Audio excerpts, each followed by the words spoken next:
Okay, let's start. You know that on Shabbat, it's Rosh Chodesh Tammuz. Shabbat and Sunday is Rosh Chodesh Tammuz. It's 2 days Rosh Chodesh.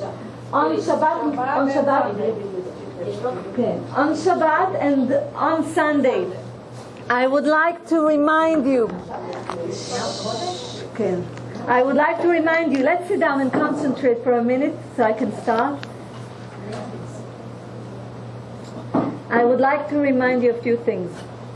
First of all, you remember, like every month I tell you when Rosh Chodesh comes, I would like to remind you that on Musaf of Shacharit, Musaf Shel Rosh Chodesh, tell your husbands, your sons, it's Rosh Chodesh Tammuz.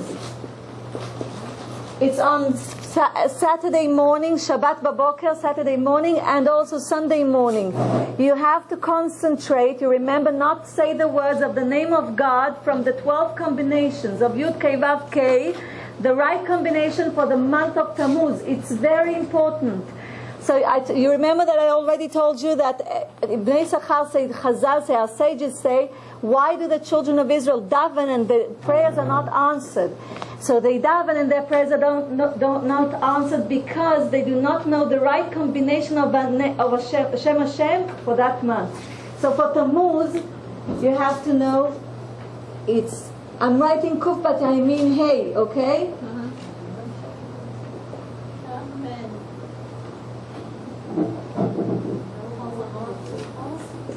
That's the two names of God that you need to concentrate. When you come to Musaf Shel Rosh Chodesh, Musaf in the morning, it's only in the morning, Musaf Rosh Chodesh. You come to Baruch Atah Hashem Mekadesh Yisrael Verashei Chodeshim. It's in Shmona Esrei, the davening of Shmona Esrei. You come over here. And then you concentrate. You don't say the words, but you concentrate on the letters in this order. Okay? Tell that to your husbands, to your sons. This is for Rosh Chodesh Tammuz. Bezrat Hashem, it will give you prosperity. It gives prosperity, parnasat tova, good health. Bezrat Hashem, it's very important. So just spread it out to everybody who needs to know. That's the right name of Hashem for those Chodeshim, for Chodesh Tammuz. Bezrat Hashem. I would like to continue and tell you that it's very... V'Rashei Chodeshim. On Shabbat you will say Mekadesh Shabbat Yisrael v'Rashei Chodeshim. Okay? But on Sunday you will say Mekadesh Yisrael v'Rashei Chodeshim. This is in the Musaf of Rosh Chodesh, B'Shacharit, only in Shacharit, when we say Shmona Esrei. Okay, so let's continue. The second thing that I wanted to say, we spoke about Perek Shirah. We are reading Perek Shirah. So Hadassah בת חנה, בעזרת השם, שיהיה לה רפואה שלמה ברמ"ח איבריה ושס"ה גידיה. After the lesson. סליחה, אליסה, הסכיף. Okay, after the lesson. רק את השם של החודש הזה של הגל. תמוז. איזה? אלה השמות. Two names? Two names. Two names this month. כן. אחד מהם זה י' ק' ו' ק' והשני זה א' ה' י' ה'. You remember the name that God gave Moshe Rabbeinu? Moshe Rabbeinu asked him when he sent him to the land, to Egypt, in order to save the children of Israel. He asked him, so what should I tell them? What is your name, God? So he said, Eyeh Asher Eyeh. This is the name. So you have to remember both names, just concentrate on them. But you remember, hey, this is hey, I have to wipe the board, okay? So I don't write the hey over here, but you have to remember it with a hey. Instead of the kuf is a hey over there. Okay, so Perek Shirah. I would like to say a few words about Perek Shirah.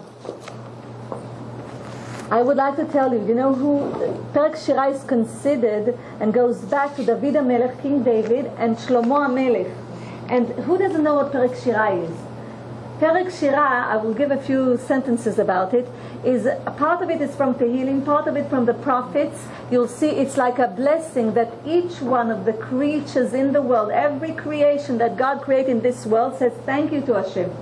That's Perek Shirah. This is a very special thing. You'll see the sky says thank you, Gehinom, hell says thank you, Gan Eden says thank you, earth says thank you. Even the small ants say thank you, bees say thank you. Each one of the creatures that God created in this world, they thank Hashem. It's very important to say Perek Shira. And I'm going to give you a few things of our sages that say that. It says, Kol ha'osek bePerek Shira, he who reads Perek Shira in this world, zoche lilmod velamed. He gains the merit to teach and to study Torah. And more than that, lishmor ve'lasot ve'lekayim, he gains the strength to do the mitzvot. And then b'talmudo mitkayem, and everything that he does, Bezrat Hashem, God fulfills it in a good way. Everything that he studies, every mitzvah that he wants to make, every good deed that he wants to make, God gives him effort and koach and also power to do that. And it says it saves him from Yetzer Hara, Mipegara, which means from the bad spirit and everything bad that is supposed to happen to him. God helps him to overcome it, that nothing bad will touch him. And then also from hell it saves him, from the judgment of hell. And also Mechevlo Shel Mashiach. It means, why Mechevlo Shel Mashiach? Because we are now in the stage of Mashiach. And you can see that everywhere. You'll see that the power of Shalom Nedam Etzorot Sitra Achra, the bad spirit in this world, Satan is very, very strong in this world now. Everything you can see, every good deed, it seems like it's bad, and every bad thing, it seems like a good thing, and everything is mixed up.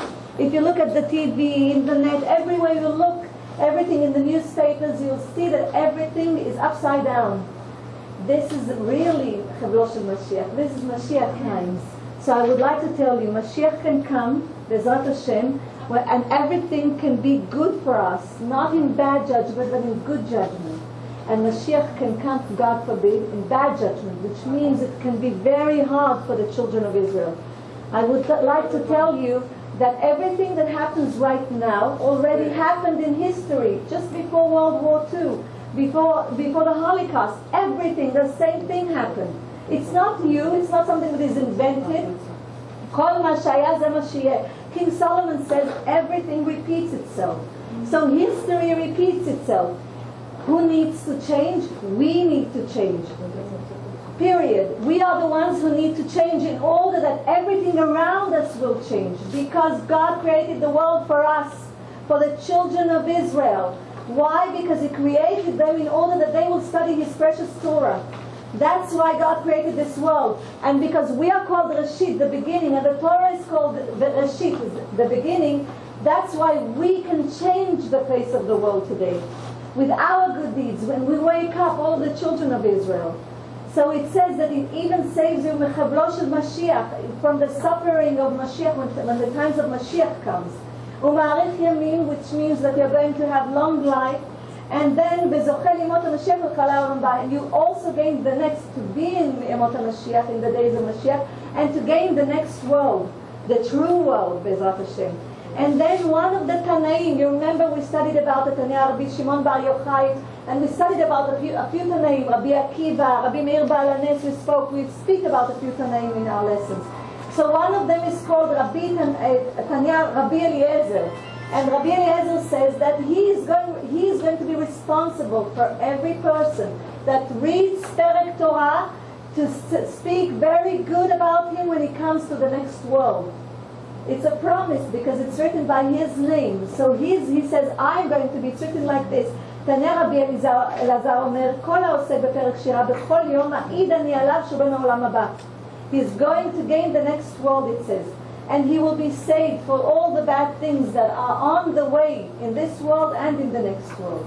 I would like to tell you, dear women, the Arizal says it's very important, he says it's very important to read Perek Shira. It's important like Tehillim, and even more than that it says. Especially in the morning. Every day? Every day if you can. זה מאוד קצר. זה פרק שעה, זה דבר קטן. We have it over here. And at the end of the lesson, בעזרת השם, Simcha is going to give all of you. Also, in Hebrew? Tomorrow I'll have Rashi. Okay. I have half time in English, but Rashi tomorrow I'll have בעזרת השם. Okay, so בעזרת השם in Hebrew we are not Rabbanit also says that even though, if when you finish Perek Shira, כאילו שfinish whole book of Tehillim. Okay. So it says, it's true, it's even more important than reading Tehillim. It's important to read it in the morning. You'll see it's only a few pages. It's not long. And it's taken from Tehillim and from the prophets. So it's easy to read it. And once you start reading it after a few times, you'll remember it by heart. So don't worry. And if you can do that, it's a big mitzvah. And don't forget, when you read and daven, please cover yourselves and have a kisui rosh, a cover on your head. It's very important. And don't forget that before you read, put money in charity box. It's very important. So I would like to tell you, Be'ezrat Hashem, at the end of the lesson, we are going to give out Perek Shira in Hebrew, and Be'ezrat Hashem next week we'll have it also in English. Bli neder. Okay, I would like to continue, dear women. I didn't say something. Gimel Tammuz, on the 3rd of Tammuz, which is this coming Tuesday, it's the Yortzeit of Rabbi Milubavitch, the Lubavitcher Rebbe. So you can light a candle on Monday night. Gimel Tammuz is this Tuesday. And we always light candles for all of the בעזרת השם. את יכולה ביום או בלילה? בלילה זה כבר ערב של יום למחרת. זה מתחיל מיום שני בלילה או יום שלישי בלילה? יום שישי, you can light, for Rosh Chodesh, if you want to light candles, light on Friday before you light the candles of Shabbat. I'm sorry, okay? On this coming Tuesday, Aleph. So we have to light Monday, right? Yeah, you can do that for a second after Shabbat. Motzei Shabbat. I would like to tell you, dear women, Gimel Tishrei, the 3rd of Tishrei. That she just told her that for Rosh Chodesh you had to write candles in Tammuz, slicha. Excuse me? She just told me that for Rosh Chodesh you have to write the candles morning and The minhag. It's not must, there's a minhag. You can light at night, you can light also in the morning. And bless on it. I would like to tell you, dear women, Gimel Tammuz, the 3rd of Tammuz is this coming Tuesday, Be'ezrat Hashem. So I know that a lot, it's a big thing to go to the kever, to the grave, to the oil, Be'ezrat Hashem Ba'aretz, when you go in Israel, so you go to all of Kivrei Tzadikim, all of the graves of the Tzadikim. Excuse me? But I would like to tell you, dear women, it's a big thing on Tuesday, Be'ezrat Hashem. So Monday night is Erev, is the night of Gimel Tammuz. So and now the oil, it's Monday night or Tuesday evening? you can mind the night. Monday night. Okay, Monday night. And the Tuesday, the whole day until the night comes down. Okay. Yeah. Tuesday, the whole day until the night comes down. So I'm sure they will be there a lot, Ken. Now, I would like to start the shiur b'shah tova. This parasha, this portion of the week, at the end we'll do that. Yeah. This portion of the week is called Korach. And I already told you last week, you remember that I told you that the order, the chronicle order of the portions of the week are not in order. Why? I told you, remember that Ba'alotcha, that ends with a story about Miriam that she had leprosy all over, she had all of her skin became white. That's what ends the portion of Ba'alotcha. And I told you after that comes Parashat Shalach. Parashat Shalach, you remember, is all about the meraglim, the spies. And it ends with the mitzvah of tzitzit. And then starts Parashat Korach. And it was supposed to be Ba'alotcha, Korach, and then Shalach. So it's very weird, you remember, but you'll see how it's very logical. We end the parasha with Parashat Tzitzit, the last portion of the week.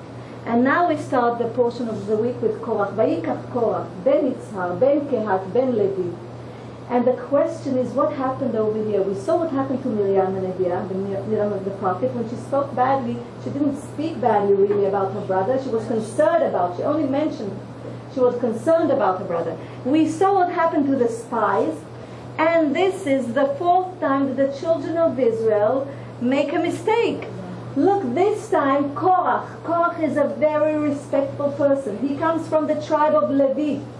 He's not an ordinary person. He's very rich. And if one of you will ask me, how come Korach is rich? Because he comes from the tribe of Levi. They did not have money.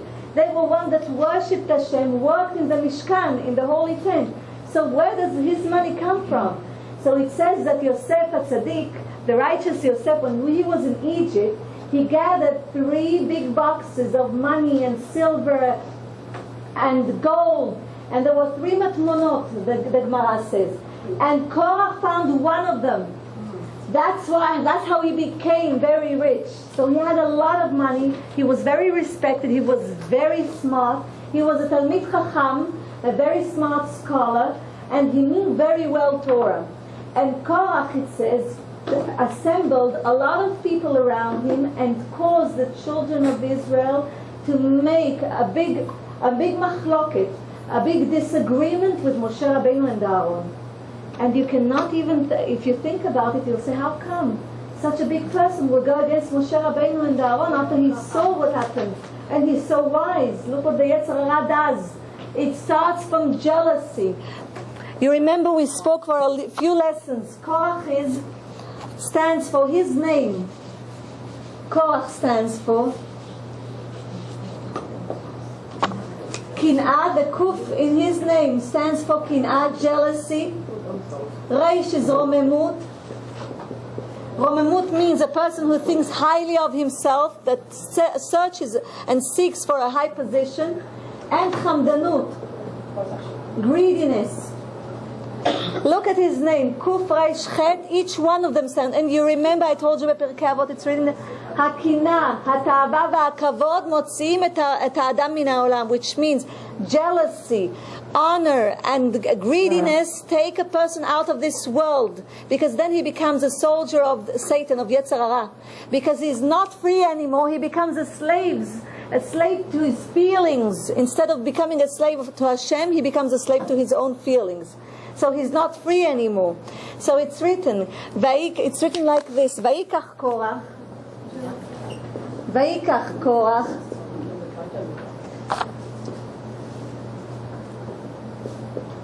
Ben Yitzhar Ben Levi, and you will see it continues with the names of Ben Kahat.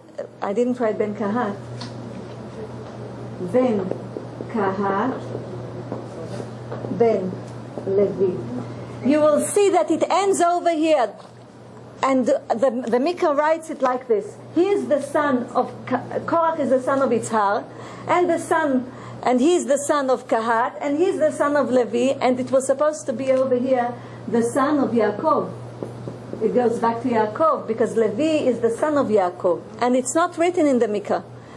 You'll see when you read the parasha, you see it doesn't go to Yaakov backwards. And the question is why? Why didn't he write Ben Yaakov or Ben Israel?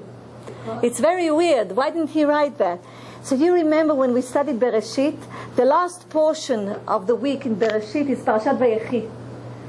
And in that parasha, you remember, Yaakov Avinu blessed all of his children. When he blessed Levi, the tribe of Levi, he went to Levi and blessed him.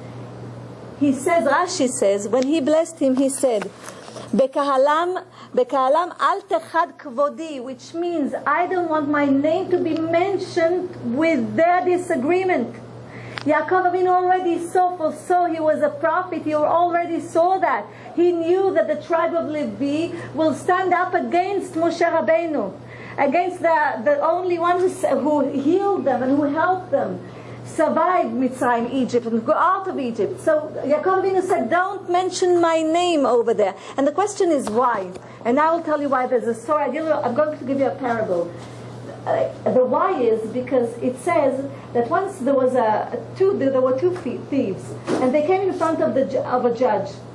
And when they came in front of the judge took one of the thieves, and the thief said, I'm sorry, judge, I know you caught me, and I would like to tell you that I'm so sorry. I did what I did because my father is a thief, my father's father is a thief, my grandfather. We come from a family of thieves. This is the only thing that I knew. I knew only how to steal because that's what I saw in my house. I understand this is wrong. Please consider that when you think about giving me a punishment. So the judge thought, and he said, you know what? Okay, I'm going to give you 2 years. So then there was another thief that went in, and there was a prosecutor and the senegal, the defendant. The defendant said, well, listen, judge, he comes from a very high quality family. His father was a rabbi, his father's father was a rabbi, and his great grandfather was also a rabbi. So he says, you have to help him, because it's a meidah. He did a small mistake. He didn't mean that. The judge was thinking, and then he said, no. Because his father was a rabbi, and his father's father was a rabbi, and his great-grandfather was a rabbi, I'm going to give him 10 years. Because he should have known better. Because at home he did not see such things. So he should have known better. And because Yaakov Avinu, out of mercy for the tribe of Levi, he was afraid for them. Because he said, if they will be mentioned with my name, God was going to be very angry. And God was very angry. And you know what happened? The earth opened its mouth and swallowed all of them. And 250 men, fire went from the sky and burned them. And it says that Korach himself was burned, and then he was thrown into the ground. He got 2 punishments, Korach. And if you look over there, you'll see that Yaakov Avinu really tried to have mercy on the tribe of Levi. I would like to tell you something. It says Vayikach Korach, and then the continuation of this parasha, of this pasuk, this sentence, it says Korach, Ben Yitzhar, Ben Kehat, Ben Levi, Datan v'Aviram bnei Eliav. You remember Datan v'Aviram? They were also part of the disagreement. Datan v'Aviram were the ones that went to the king of Egypt and told the king of Egypt that Moshe Rabbeinu killed the Egyptian. They were also part of this disagreement. You remember what happened with them also? When all of the children of Israel were standing in front of Yam Suf, the Dead Sea, they were standing in front of it. They said, we are going to go back to Egypt. They are the ones that started calling that we will go back to Egypt. You remember with the man? When God gave them the man, Moshe Rabbeinu told them, you are not allowed to collect man on Shabbat, because there won't be any man. The Lechem Mishneh will be on Friday, which means on Friday we'll get a double portion, collect everything you need for Friday and Shabbat. And what did they do, you remember? They took man, and on Shabbat they put it outside, so they wanted the children of Israel to go out of their tents to see the man and to say that Moshe Rabbeinu doesn't know what he's talking about. And what happened? The birds came and ate it. God sent the birds, and that's the birds' privilege. So you can see that they did a lot of bad things, and they did not stop. They continued with this disagreement. They were part of this disagreement. And a part of it was also the tribe of Reuven. And why was the tribe of Reuven part of it? Because Reuven, they were, Reuven was the firstborn of Yaakov Avinu. Reuven ben Abachor was the firstborn of Yaakov Avinu. And Reuven, you remember, because he put the bed of Bilhah inside the tent of Yaakov Avinu, the firstborn privilege was taken from him. And Yaakov gave it to Yehuda and to Yosef. It was divided between both of them. So the tribe of Reuven wanted again to be the firstborns, to get the privilege of the firstborns. So we have three groups that disagreed with Moshe Rabbeinu. Korach, which was part of the tribe of Levim, and then we have Datan v'Aviram bnei Eliav, and we have the Bechorot. It says the Bechorot, and the tribe of Reuven and the Bechorot. The Bechorot means it was really smart people, part of the Sanhedrin of the children of Israel. The judges of the children of Israel. They were very wise and chachamim, and there were scholars, all of them. And you will ask me, how come Korach, how could he take all of those people and make them go against the leadership of Moshe Rabbeinu, and just rock the leadership of Moshe Rabbeinu? And look, every time that the children of Israel made a mistake, Moshe Rabbeinu davened for them. When they did the cloth in Chet HaEgel, he davened for them, he saved them. And when they had, you remember on the Nim that they wanted meat to eat, he also saved them. Every time that they did something bad, he saved them. When they had with the parasha with the meraglim, with the spies, he davened for them and he saved them. But over here, Moshe Rabbeinu asks Hashem, he says, God, if you created in the beginning a mouth to earth, open it now and kill them. I want them dead. And then he says, if you did not create a mouth to earth in the beginning, in the 6 days of creation, if you did not create it now, and they will be punished they will be swollen in earth. So look at what kind of punishment. Moshe Rabbeinu will do that. Moshe Rabbeinu is the one who said that it's better that the fingernail of Moshe Rabbeinu will get hurt than any one of the children of Israel. So it's very weird that Moshe Rabbeinu will do such a thing. And Korach was a good leader. He was wise. Everybody wanted to listen to him because, the one with the money has also the power. So he had money. He made a big party.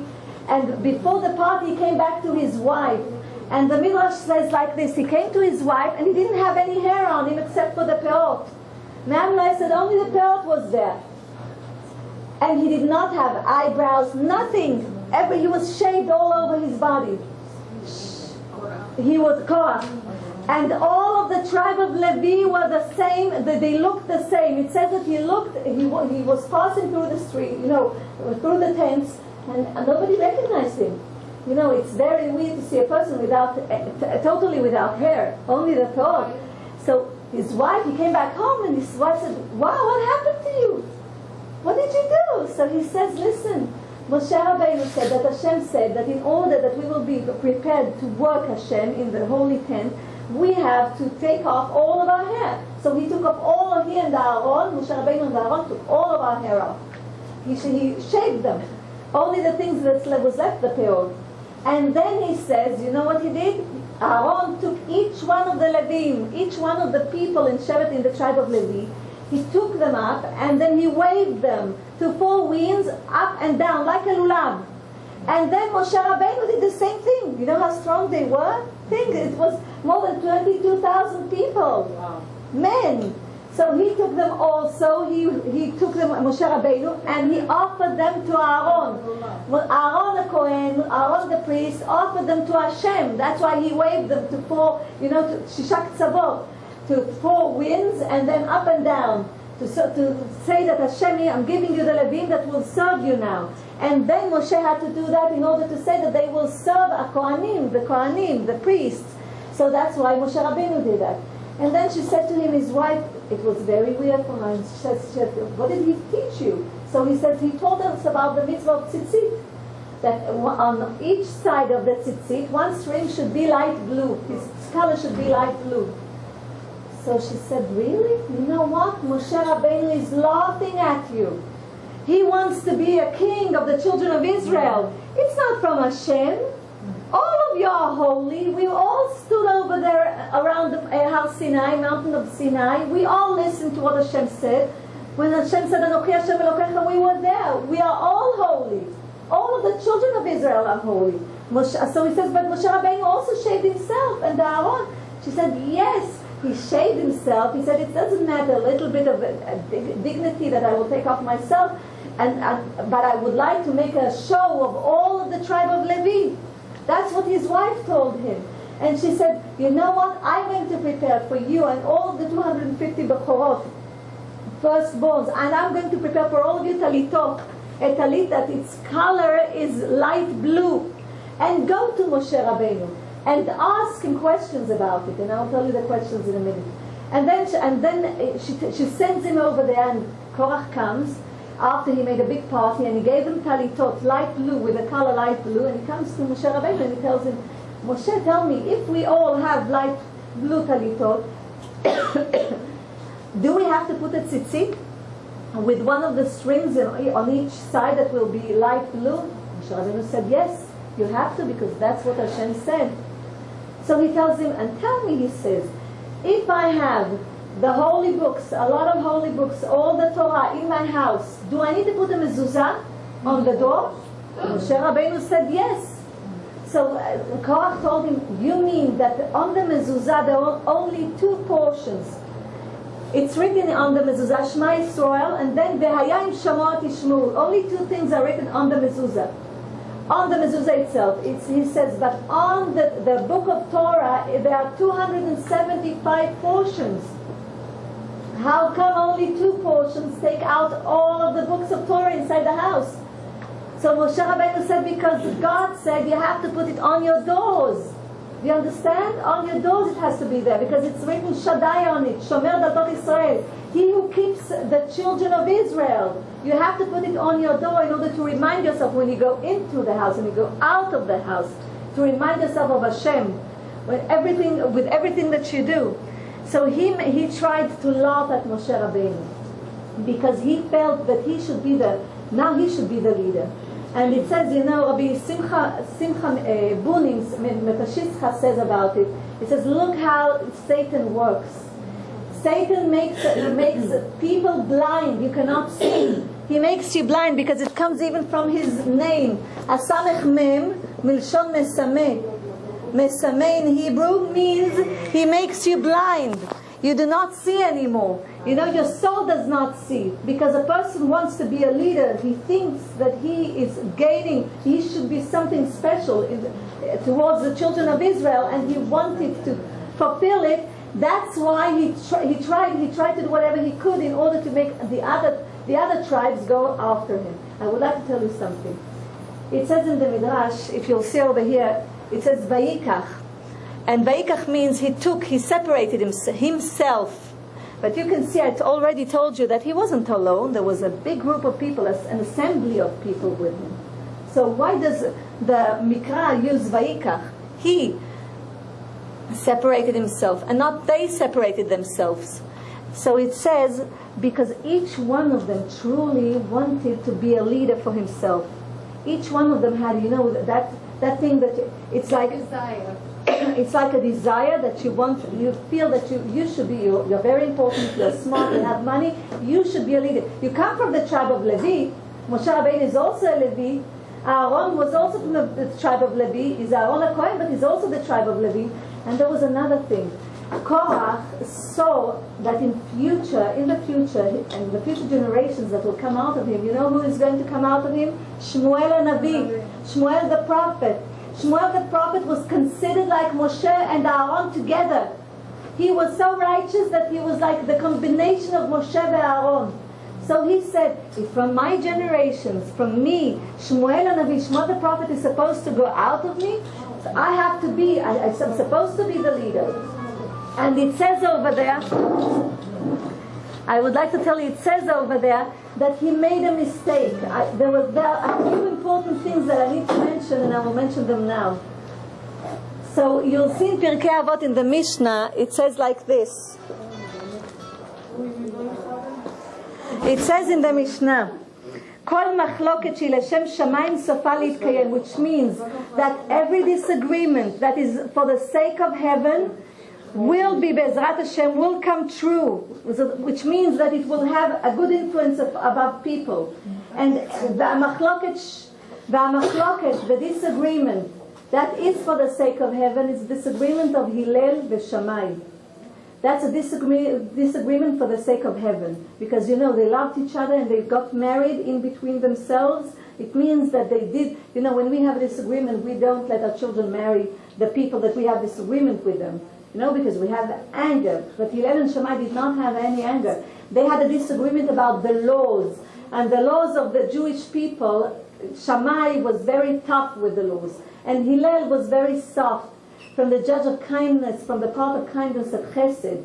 L'umat zot, on the other side, was Shammai, which was very tough, dinim. Everything was judgment in his eyes. And that eventually the halakha is by Bet Hillel. But when Bezrat Hashem Mashiach comes, the halacha will be like Bet Shammai. It will be tough. And why? Because it's v'shachat le'yetzer hara. Because then God is going to slaughter the yetzer hara. Is going to slaughter the bad spirit. And because of that, it will be easier for us to do all of the mitzvot. We won't have any problem with that. So it says over here that the machloket and v'she'ena l'shem shamayim, the machloket, a disagreement that is not for the sake of heaven, is the machloket of Korach v'kol adato, which means Korach and all of his assembly. So you'll ask me, how come? Because the machloket, the disagreement, was between Korach and Moshe Rabbeinu. It wasn't between Korach and all of the assembly, you will tell me. He disagreed with Moshe Rabbeinu. It's like Hillel and Shammai disagreed between themselves about the laws, how to fulfill the laws of the Jewish people. So the same thing is over here. So there was a disagreement between, it says over here, Korach v'chol adato. And the truth is, it wasn't really a disagreement with Moshe Rabbeinu, because each one of them wanted the leadership for himself. Reuven wanted to be the firstborns in order that they will have the privilege to work instead of the Levim, instead of the tribe of Levi, inside the holy tent, the Mishkan. And then also Korach wanted to have the place of the Kohen Gadol of Aaron, because he said, he saw that Aaron, HaKohen HaGadol, is going to be reincarnated inside Shmuel HaNavi. Shmuel HaNavi is Aaron, is reincarnation of Aaron. And he did not know that God made that because the Jewish people at that time needed a leader that knows everything. So he had to bring to this earth a righteous person from a very high place in heaven. So he took Shmuel HaNavi and he reincarnated Aaron, the soul of Aaron, inside Shmuel HaNavi. But Korach thought he deserves it because that's what he saw, that was his prophecy. So I would like to tell it, dear women. It says in the Midrash another thing. We see over here that Moshe Rabbeinu asked that the earth will have a mouth. And it says, how come Moshe Rabbeinu did not know? He knew all of the Torah by heart. How didn't he know that God already created the mouth of the earth? In the creation, in the 6 days of creation, before Shabbat, Mamash Ben Hashmashot, twilight time, before Shabbat comes in, God created the mouth of the earth. So how come Moshe Rabbeinu did not know that? In the parasha you'll read, he says, if you created it, open the earth and they will die by falling inside. But if you did not create it, then create a mouth to the earth. And if you'll see, it's midah keneged midah. Korach was swollen because of his mouth. He used his mouth for bad things. God opened midah, measure for measure, opened the earth, and the earth swallowed him. It wasn't an earthquake, because the earth came back to the same place that it was in the beginning. So nothing, it was just he opened the earth and closed it on them. And it says, so how come Moshe Rabbeinu did not know that? So I would like to tell you that on the 10 things that were created during the time of twilight, Ben Hashmashot, on Erev Shabbat, was created also the grave where Moshe Rabbeinu is going to be buried. And God did not want Moshe Rabbeinu to know that. That's why he did not want him to know that. That's why God did not let him know about the mouth of the earth. He wasn't sure because he didn't know. He didn't want him to know because his grave was also created at that time. Asarat Dvarim Nivru, it's written in the Mishnah, B'Masechet Avot. And I would like to tell you, dear women, you will see that the wife of Korach made a very bad decision by helping his jealousy grow up, by helping do the wrong thing. You know what kind of woman did the same thing? The wife of Haman. What did the wife of Haman said? She said to her husband, to Haman, she said to him, you know what? You should prepare a tall tree, 50 amah, you have to prepare it in order that Mordechai will be hanged. Then what happened to him? He was hanged on that tree. So it's very important what women say. It says in Mishlei, dear women, it says in Mishlei like this: Chochmat nashim banta beita. The wisdom of a woman will build her house. And I will give you an example. That's what says King Solomon in Mishlei. The wisdom of a wife will build her house. And it continues and it says, Beivelet be'adei tarsenu. A stupid woman, with her hand she will ruin her house, her home that she built. You know that it's very easy to ruin something. You don't need any effort. It's very hard to build something, but it's very easy to ruin things.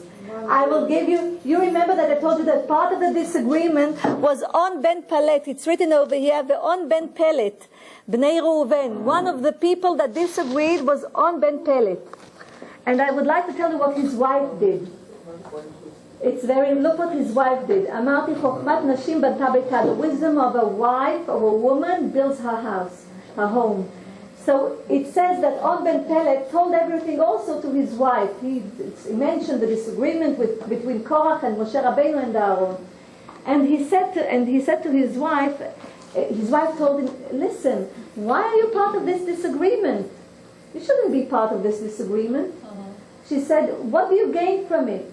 If Moshe Rabbeinu is the leader, you are the student.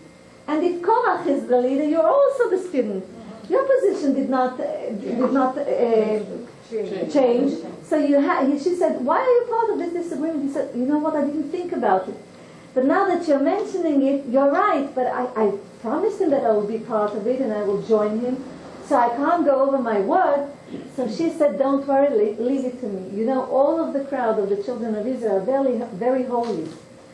So she took wine and she gave him wine to drink until he couldn't recognize himself, and he fell asleep. When he fell asleep, she sat down in front at the entrance of the tent. She took off her cover. You know, she was covered, her hair was covered. She took off her cover and she sat down over there. It says that a mishlachat, that people came to call him, to join him, to join Korach, so they came to call him. Once they came to call him, they saw his wife sitting in the front in the entrance of the tent. They saw her hair. God forbid, they wouldn't look at a married woman without a kisui rosh, with a cover on her head. So they went back. A few times they went back and forth a few times until the earth opened her mouth and swallowed them, and she saved him. That's why he's called Od Ben Pelet. He had a lot of miracles made for him, and his wife saved him. She was so wise to understand, to see the truth, and not to be jealous of the position of Moshe Rabbeinu, that he's the big. So his wife saved him because he did not. I know, but what was the wife's name? The wife's name is not mentioned here. But she saved him. Look what a wise woman, what we can do with women with our mobina, with our understanding and explaining things to her husband from one thing analytical, one from another, just to go to conclusions, the right conclusions, smart conclusions, without any jealousy, without any negiot, without emotions inside them, just thinking wisely, clean.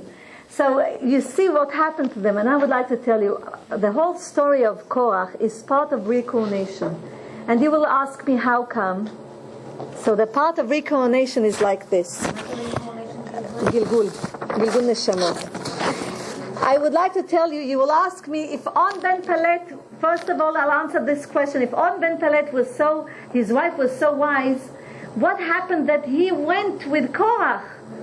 So it says, Oy la rasha ve'oy la shcheno, which means oy to the wicked person and oy to the neighbor of that wicked person.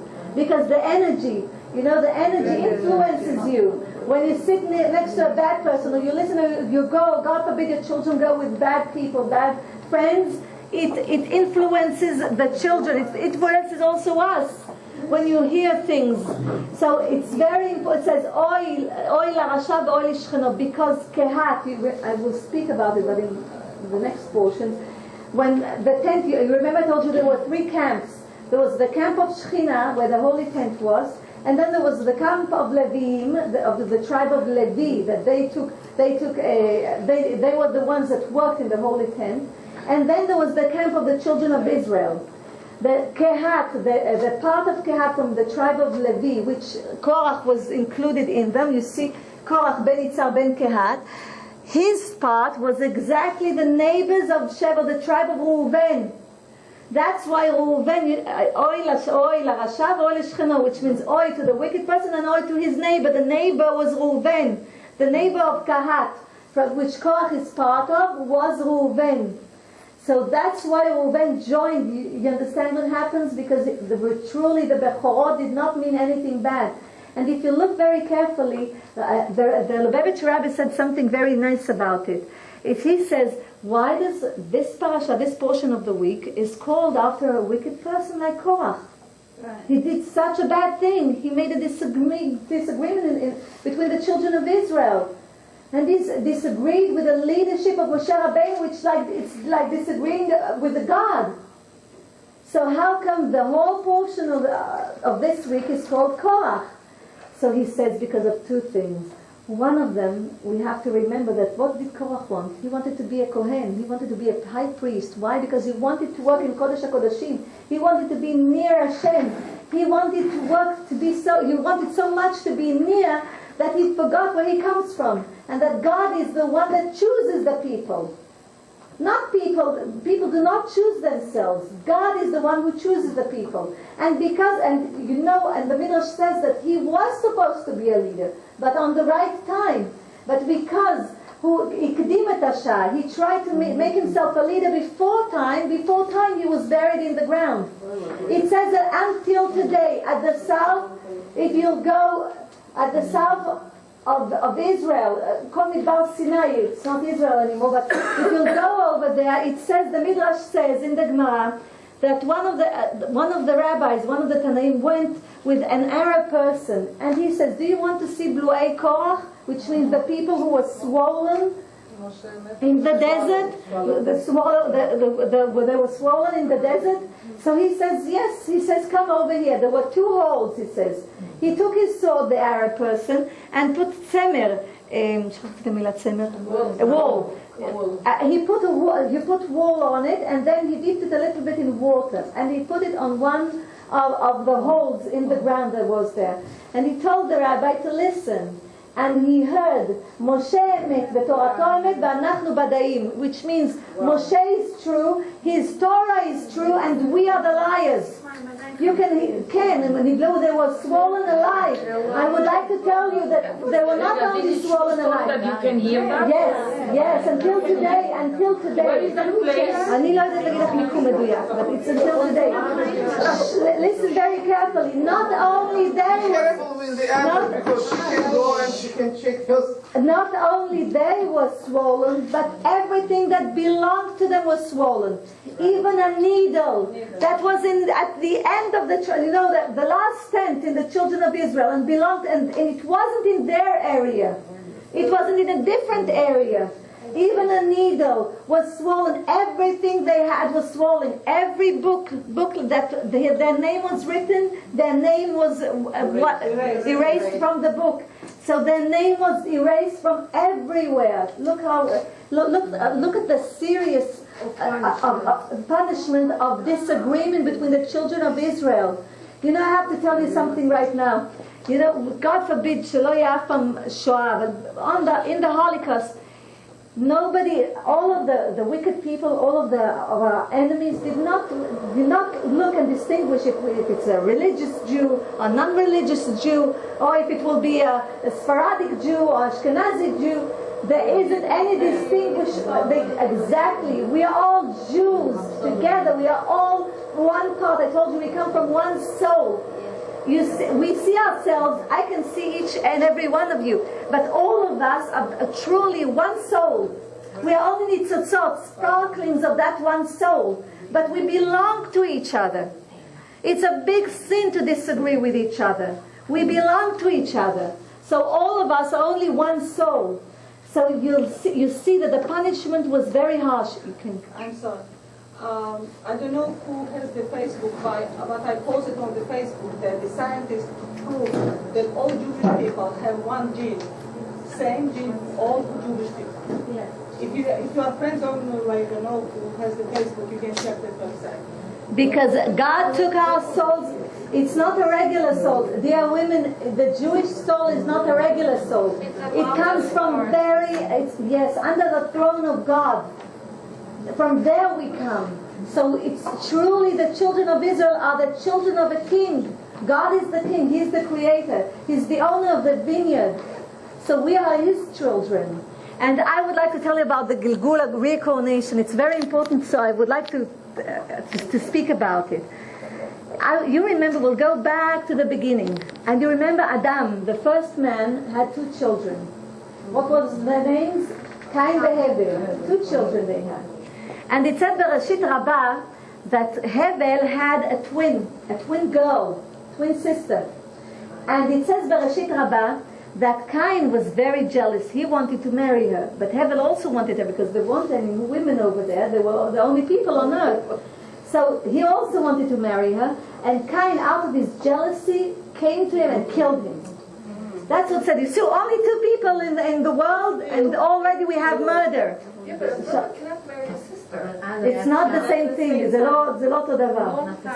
There weren't any people. עכשיו תקשיבו, listen very carefully. What did Hashem say? Hashem told him, he said, he says, do you know where your brother is? He said, Shomer Achi Anochi? He says, am I the keeper of my brother?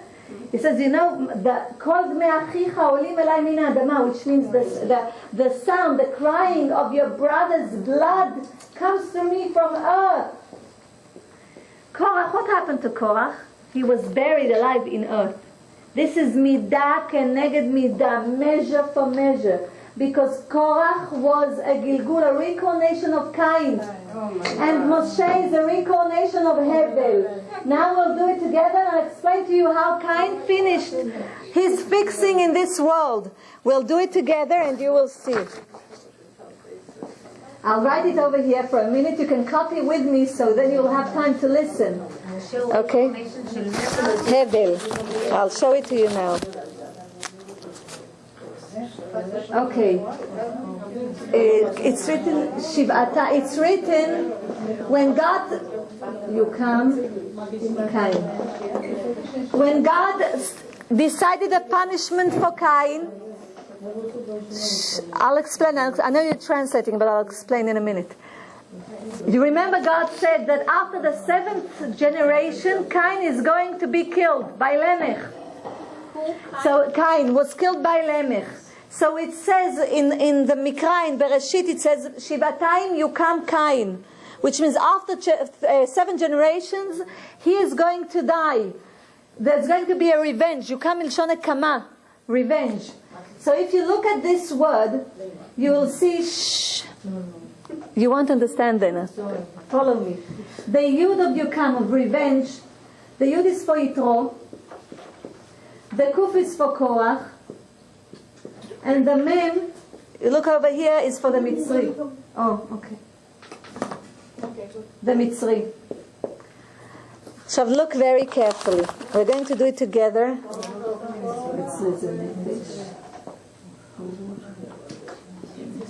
I told you that there are 5 parts of the neshama. Yesh yechida v'chaya, which we don't. It's very high. It's under the throne.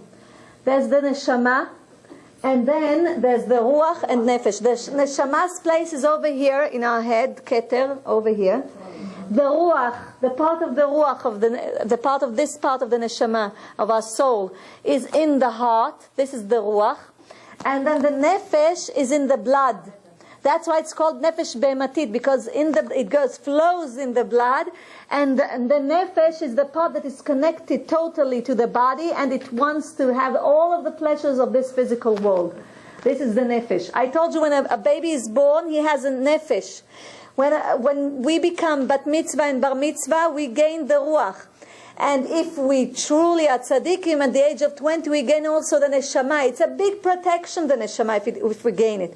But if not, it's Chevel Yaakov. It still stays under the throne. It says, Rashayim kruim metim ba'olam hazeh. Wicked people are dead in this world because they do not have 4 parts of the neshama.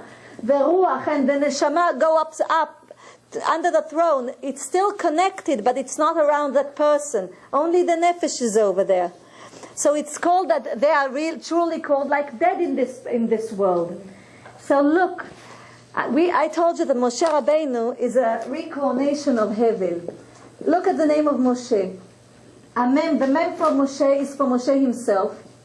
Shin is Shet, and He is Hevel. By the name of a person, you know the reincarnations that he already went through. You have to go to a tzaddik for that. So He is Hevel, and you remember that 130 years after Hevel passed away, Adam HaRishon, when he was 130 years, his wife gave birth to Shet. You remember? And this is Moshe. Moshe had 3 reincarnations, Hevel, Shet, and Moshe. So we see Hevel over here. And we know that Cain is part of the reincarnation because Cain went through 3 reincarnations. 3 parts of his neshama, of his soul, went through reincarnations. The nefesh went through the Mitzri. And you remember what happened to the Mitzri? The Mitzri was the one that hit a Jewish person, and Moshe Rabbeinu killed him by pronouncing the name of Hashem. He killed him. So Hevel killed Cain over here. This is a revenge. If you think that God doesn't revenge, there's measure for everything, even the smallest thing that we do, there's measure for measure. So we can see that Cain over here, that was in a reincarnation of his nefesh in the Mitzri, in the Egyptian person, he was killed by Moshe Rabbeinu. So the person that was killed came in a different reincarnation and killed and revenged his death. And then we see Korach. Look at Korach. Korach is the Ruach. He has the part that is called the Ruach, the part of the soul that is called Ruach. I told you that it's in the heart. So Korach, what happened with Cain? He was jealous. Not only he did the physical thing of killing Hevel, which already there's measure for measure, but he also was very jealous of Hevel. So who was jealous of Moshe Rabbeinu? Korach. And out of his jealousy, he wanted to take Moshe Rabbeinu's and Aaron HaKohen's position. So what happened to him? The earth opened its mouth and swallowed him. Exactly like the thing that happened to Hevel. God told Cain, he said, I can hear the blood of your brother shouting to me out of the ground, out of earth. That his blood is shouting to me. And we can see that Korach was swollen in earth. Earth took him back just like he made his brother. He killed his brother Cain, and all his blood was spread, and earth just drank his blood. This is what happened to Cain. And he's now inside. The earth like swallowed him alive. And then we can see Yitro. You remember I told you that Bereshit Rabbah says that Hevel had a twin sister. And Cain wanted that twin sister. And Cain killed Hevel for that. So it says Yitro had a daughter. What was Tzipporah? Tzipporah was a reincarnation of the twin sister of Hevel. Wow. And Yitro gave his daughter to Moshe Rabbeinu in order to fix that. Because you remember that I told you that when he came to the desert, he says, when he came, you remember in Parashat Yitro, the portion of Yitro, that Yitro comes to Moshe Rabbeinu and he wants to be part of the children of Israel, and he says, Ani chotancha Yitro. He says, Ani chotancha Yitro. Look, and I'm telling you now, why does he tell him, I'm your brother-in-law, Yitro? It's not brother-in-law, sorry, father-in-law. He says to him, I'm your father-in-law, Yitro. Doesn't Moshe Rabbeinu know that this is his father-in-law? But he gives him a hint. It says, if you look at the first letters of each word, it's written, Achi, I am your brother. From the reincarnation, from not this, he gives him a hint because he does not need to tell him. He does not to tell him, Ani chotancha Yitro, I'm your father-in-law. He knows that he's his father-in-law.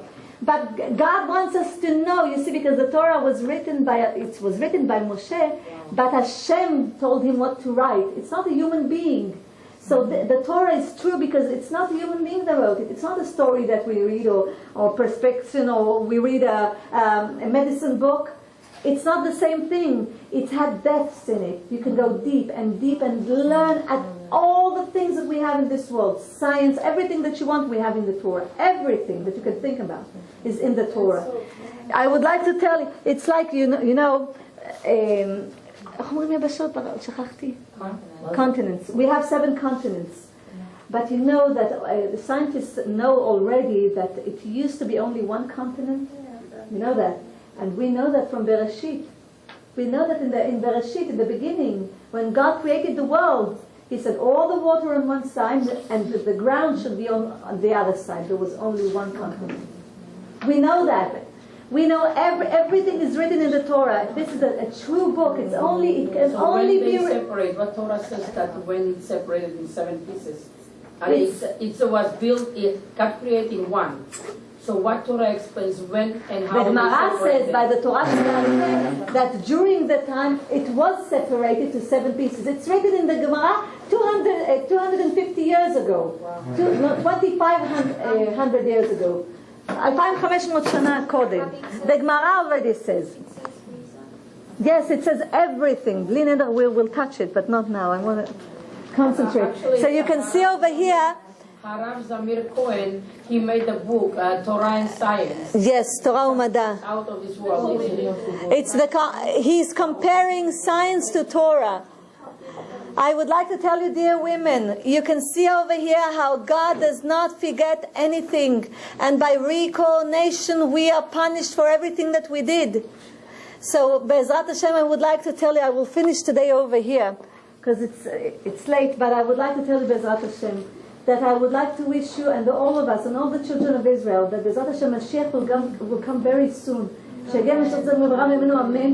Because we have a lot of problems in between us. We have to solve those problems first and quickly. We do not have time. We are in the times just like it was during Haman HaRasha.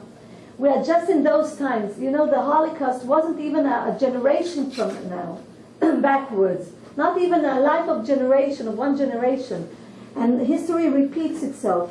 And we can see that danger is knocking on our door. It's surely knocking on our door. And if we won't wake up quickly, God forbid, we will have a big problem, a serious one. So Bezrat Hashem, I hope Bezrat Hashem that we will wake up now instead of later. Now, we need it now. And Bezrat Hashem שיגיע אליהו הנביא זכור לטוב בעזרת השם. And I would like to bless all of you, לעולם ייפרד אדם מחברו בדבר הלכה יחיד ורבים הלכה כרבים. God bless you.